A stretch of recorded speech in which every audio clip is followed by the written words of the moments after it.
आप सभी का होम साइंस क्लासेस में स्वागत है। होम साइंस का महा प्रैक्टिस सेट चल रहा है जिसमें आपको टॉपिक वाइज क्वेश्चंस कराए जाते हैं। तो आज का हमारा टॉपिक है खाद्य परीक्षण एवं संग्रह।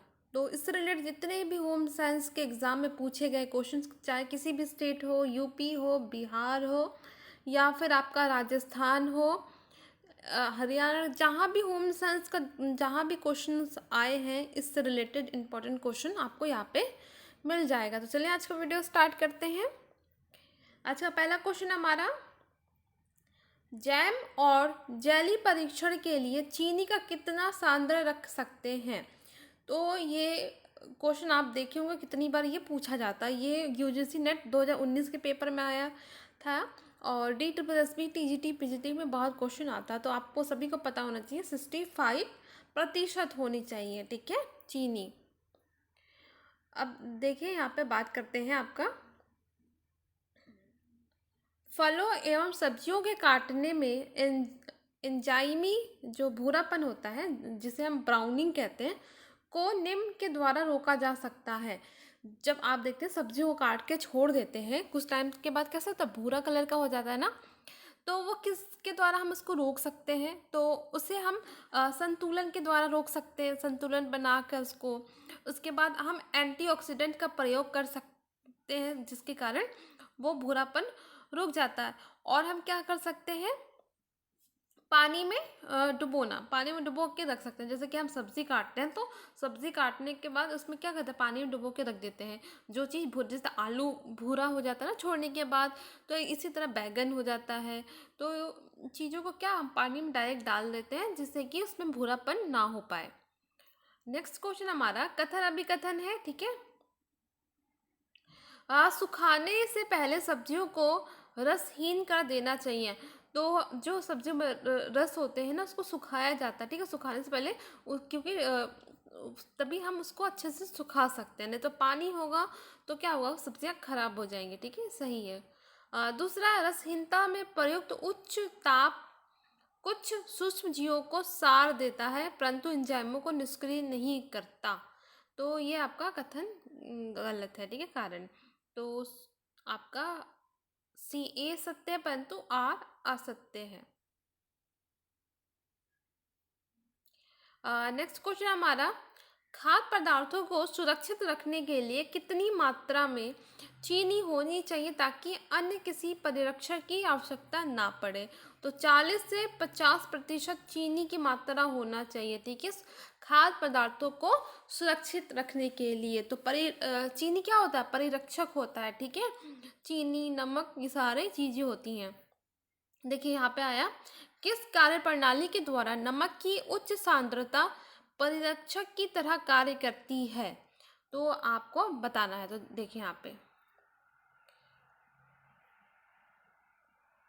नमी को घटाकर क्या करता है, नमक नमी घटाता है, एंजाइम की सक्रियता को घटाती है। नमक डालने से, जैसे आप अचार बनाते हैं तो उसमें नमक डालते हैं, ठीक है, माइक्रोबोल्स के लिए आवश्यक ऑक्सीजन को नमक की सांद्रता घटाती है। तो ये सभी चीज़ें होती हैं, ठीक है, आप किसी भी चीज़ को सुरक्षित रख सकते हैं नमक डाल के। पोषक तत्व को सुरक्षित रखने के लिए कौन सा सोपान मदद नहीं करता है, या पूछा नहीं करता है। तो उसमें कौन सा नहीं करता, चावल और दाल को बार बार और सही तरह से धोना। तो ये आपका सुरक्षित रखने के लिए काम नहीं करता। बाकी प्रेशर कुकर में पकाना, सब्जियों को कि छिलकों को ना निकालना, छिलका निकालने से पहले धोना, ठीक है, सब्जियों को क्या करना चाहिए, छिलका निकालने से पहले धोना चाहिए। बाद में धोएंगे तो क्या होगा, उसका पोषक तत्व नष्ट हो जाएगा, ठीक है। लेकिन दाल चावल को बार बार धो धो के उसका पोषक तत्व इससे निकल जाते हैं। अधिकतर भोज्य पदार्थों को खराब करने वाले बैक्टीरिया विकसित होते हैं जो न्यूट्रल पीएच होते हैं ना, उसमें होते हैं। ये भोज्य पदार्थों को खराब कर देते हैं। पीएच आपको पता है ना, इधर आपका बीच का जो आपका होता है 7, वो न्यूट्रल होता है, उसमें आपका क्या होता है, भोज्य पदार्थ इसमें बैक्टीरिया विकसित होते हैं ज़्यादा। टमाटर की सॉस में प्रयुक्त किए जाने वाला परिरक्षित पदार्थ है कौन सा, सोडियम बेंजोएट होता है। हीटिंग तकनीक के माध्यम से भोजन को सुरक्षित करने वाली विधि का नाम बताइए। तो हीटिंग किस में होती है? कैनन में, ठीक है। इसमें भोज्य पदार्थों को सुरक्षित रख सकते हैं। तो अगर आपको कैनन नहीं पता है तो प्लेलिस्ट में जाके देख सकते हैं, ठीक है, भोज्य पदार्थों को बनाने के तरीके। तो उसमें आप जाके देखेंगे सारे भोज्य पदार्थ को कैसे बनाते हैं, सारा वीडियो आपको मिल जाएगा। जैम बनाने में निम्नलिखित का अनुपात महत्वपूर्ण है। तो चीनी और पैक्टिन का अनुपात क्या होता है? जैम बनाने में महत्वपूर्ण भूमिका निभाती है।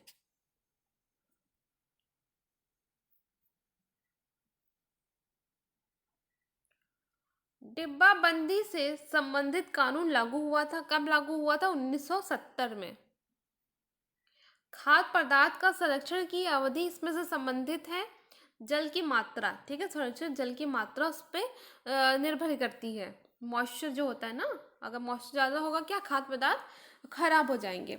अब आता है आपका HACCP, एक क्या है? खाद्य सुरक्षा तंत्र होता है, ठीक है। दूध को पाश्चुरीकरण किया जाता है। तो सूक्ष्म जीवाणुओं को मारने तथा दूध को लंबे समय तक सुरक्षित करने के लिए की जाती है। पहले उसको बॉईल किया जाता है, फिर एकदम से उसको ठंडा किया जाता है। तो इसी को क्या कहते हैं? पाश्चुरीकरण। फिर आता है हमारा हेम्स आरोग्य नियंत्रण और खाद्य सुरक्षा निवारक कार्यक्रम के चरणों को सही क्रम में लिखिए। तो इसका आपको सही क्रम बताना। तो कौन कौन सा क्रम होता है इसमें? सबसे पहले आएगा खतरों का अभी निर्धारण और मूल्यांकन करना, ठीक है, पहला चरण है। दूसरा चरण क्या है? जटिल नियंत्रण बिंदुओं का अभी निर्धारण करना, दूसरा चरण है। तीसरा चरण क्या है इसका? नियंत्रण और निवारण के लिए मापदंड विकसित करना, ठीक है। चौथा चरण देखने को कौन सा मिलता है? प्रत्येक जटिल नियंत्रण बिंदुओं को मॉनिटर करना, ठीक है, ये चौथा हो गया। पांचवा कौन सा है? तत्काल सुधारात्मक उपाय करना। तो ये पांचवा सारे चरण आप ध्यान से देखिए इसको। नेक्स्ट है, निम्न में से कौन सी पैकिंग अपूर्ण पैकिंग का उदाहरण है? तो जो आपका टेट्रा पैक डिब्बा होता है और दूध की बोतल, ये आपका कौन सा अपूर्ण पैकिंग का उदाहरण होता है?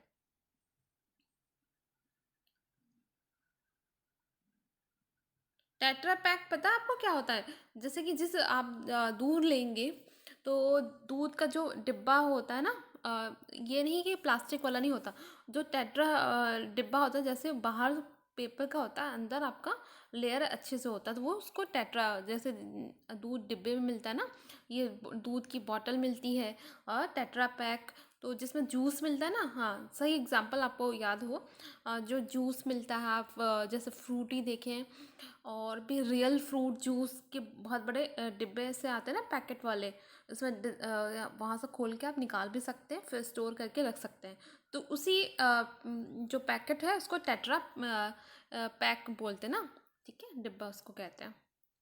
फिर आता है खाद्य उत्पादन में सही खतरा क्षेत्र कौन सा है? तो 41 डिग्री फ़ारेनहाइट से लेकर 135 डिग्री फ़ारेनहाइट तक का होता है, ठीक है। ये बहुत खतरा वाला उत्पादन खाद्य उत्पादन के क्षेत्र में होता है।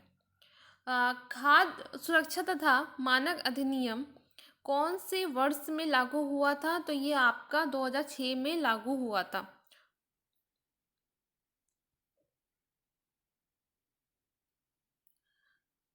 यदि विनियमकर्ताओं को विद्यमान उत्पादन को आकर्षक और नए पैक में प्रस्तुत करते हुए उसके नए पैक में होने का विज्ञापन करना हो तो निम्नलिखित में से कौन से उपाय अपनाएंगे, ठीक है, वो अपनाए होंगे। देखिए, तो इसमें पूछा है जो वस्तु को बेचता है तो उसको और आकर्षक बनाना, उसको पैकेट को चेंज करके दूसरे में डालना है, तो उसको कौन कौन से चीज़ों को अपनाएगा, ठीक है। तो इसमें वो ग्राहक जागरूकता बढ़ाने की ज़रूरत है। तो पहले क्या करेंगे? ग्राहक के सामने उसको जागरूक करेंगे, ठीक है। उसके बाद क्या कौन सा देखने को मिलेगा? कठोर कानून, ठीक है, उसके लिए कानून बनाया जाएगा। फिर तीसरा क्या है? विश्वसनीय उत्पादों का किसी भी रूप में उपभोग। ठीक है, ये तीसरा हो गया। और देखा जाए, ठीक है, तो ये आपके सही क्रम है।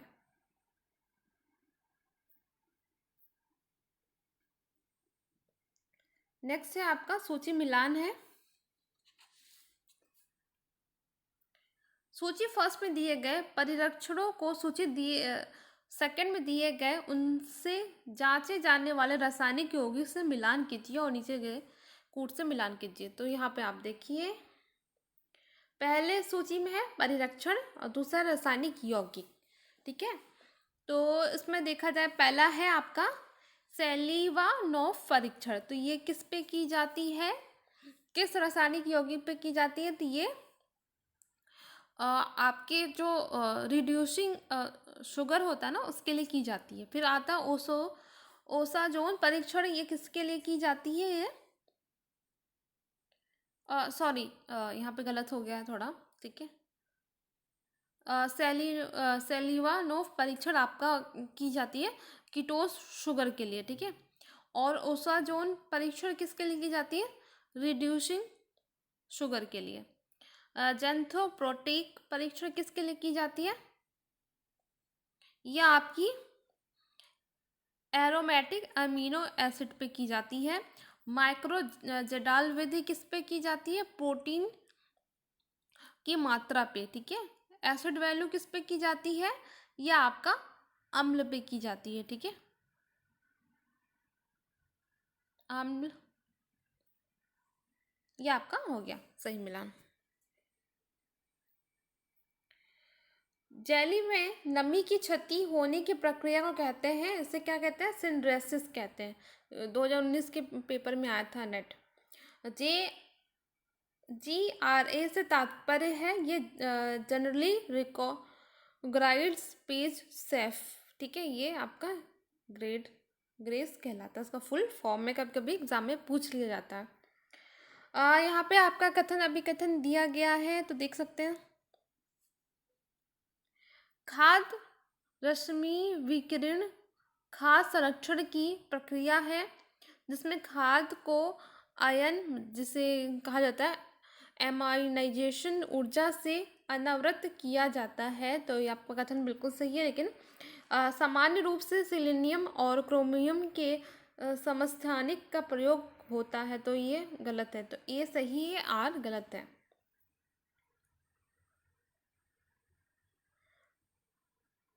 ब्लांचिंग फल संरक्षण की एक विधि है, जिसमें क्या की जाती है? खाद्य पदार्थों में उपस्थित सूक्ष्म जीवों को मारना। तो ब्लांचिंग कैसे की जाती है?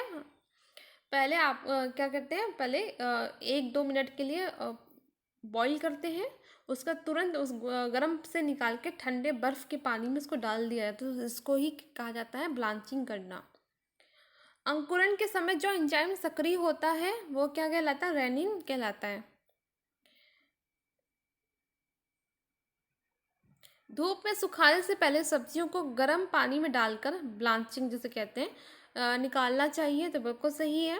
ब्लांचिंग में उपयोग में लाया गया उच्च तापमान कुछ सूक्ष्मजीवों को मार देता है, लेकिन एंजाइम्स को निष्क्रिय नहीं कर देता है। तो दोनों ही सही है। तो उच्च तापमान में कुछ जीवाणु मर जाते हैं और निम्न तापमान में कुछ जीवाणु मर जाते हैं। निम्न में से कौन सा पदार्थ खाद संरक्षण में प्रयोग किया जाता है? तो सोडियम बेंजोएट। ऐसे खाद में क्लोसाइड्रियम बेटुलिनम विषाक्त पैदा होने की संभावना हो सकती है। तो जो अधिक अम्लीय डिब्बाबंद पदार्थ है उसमें होता है, अम्लीय पदार्थों में होता है ये। इनमें से कौन सा वाक्य सही है? तो सही है पूछा है, तो जो जैम बनाने में सिट्रिक अम्ल व चीनी की आवश्यकता होती है। तो जैम बनाने में सिट्रिक अम्ल और चीनी की आवश्यकता हम डाल के ही जैम बनाते हैं ना। परिरक्षण जो टमाटर सॉस के तैयार करने में प्रयोग होता है वह है कौन सा? Sodium benzoate. परिरक्षण जो नींबू अचार को तैयार करने में प्रयोग होता है, नमक डाल के हम उसको सुरक्षित रखते हैं अचार को।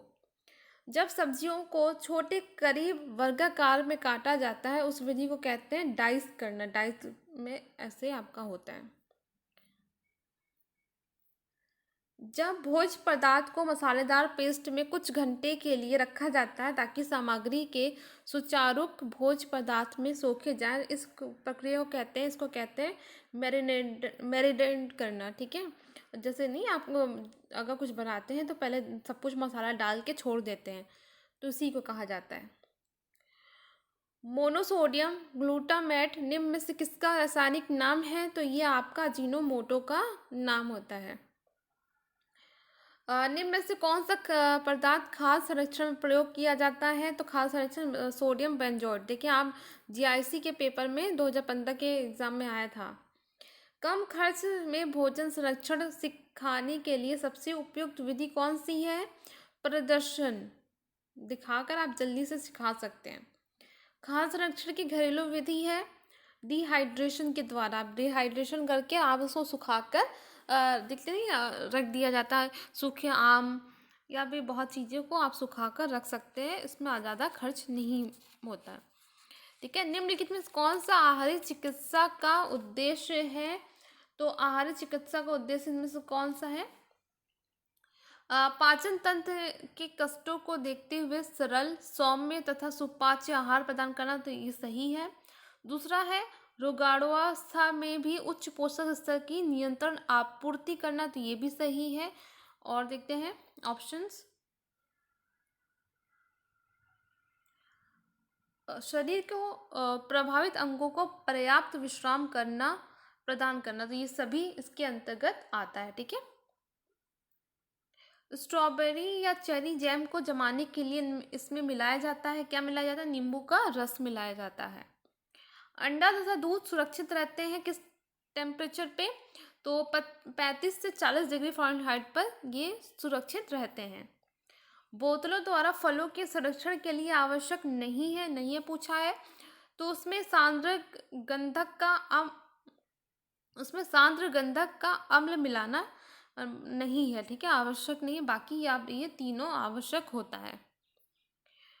भंडार गृह में नमी होने पर डिब्बों को रखने के पूर्व क्या करना चाहिए? तो उसे क्या करना चाहिए? तेल युक्त वस्त्र उसकी चारों तरफ रगड़ देना चाहिए, जिससे कि वो सुरक्षित रहता है।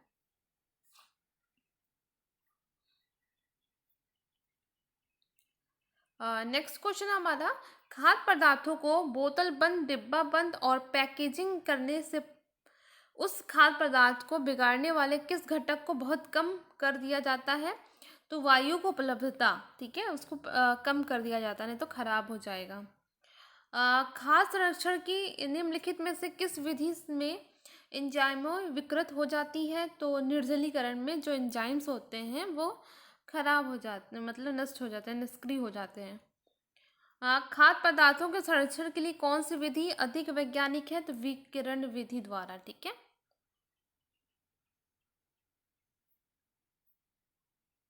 सिरका किसका जलीय विलयन है? तो सिरके में क्या होता है? एसिटिक अम्ल होता है। गोल्डन ओब्लॉग मान्य मानक है, तो स्थानीय संबंध के लिए। तो ये हमारा टॉपिक कंप्लीट हो गया। नेक्स्ट वीडियो में हम नेक्स्ट टॉपिक को कवर करेंगे। वीडियो पसंद आ रहा है तो प्लीज़ वीडियो को लाइक करें, शेयर करें और चैनल को सब्सक्राइब करें।